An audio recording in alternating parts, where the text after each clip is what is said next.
So here's something that no one's really talking about. Being intuitive is often a nervous system adaptation. That gut feeling that you have, that vibe that you pick up on, it's not just magic, it might just be survival actually. I was actually told by someone that was involved in studying psychic behavior that the vast majority of psychics have had trauma.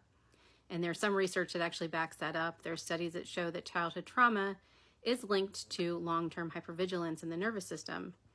When your body couldn't relax as a kid, it learned to scan and sense constantly for threat, for safety, and that's where that intuition started. You learned to feel people before you see them. You had to know if someone was coming into your room at night. You had to sense when it wasn't safe to speak up or when something bad was about to happen.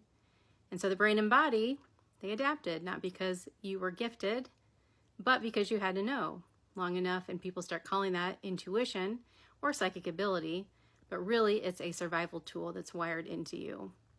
And here's the truth, that knowing is real, but it's not always helpful. There's actually a big difference between that intuition that comes from calm and the hypervigilance that comes from fear. One feels more relaxed and obvious, and the other feels like constant anxiety. And the good news is you can heal it though. You can teach your body it's safe now. You can shift your nervous system out of always on alert.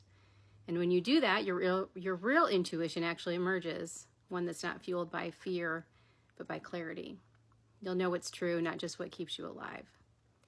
So if you always thought of yourself as intuitive, but it feels trivial or tiring or like you're always on, maybe it's not just intuition. Maybe it's trauma talking. And maybe it's time to teach your nervous system the danger is over and that you don't have to know everything to feel safe anymore. Remember, every encounter is a mirror, and the deeper you look, the more of yourself that you'll find.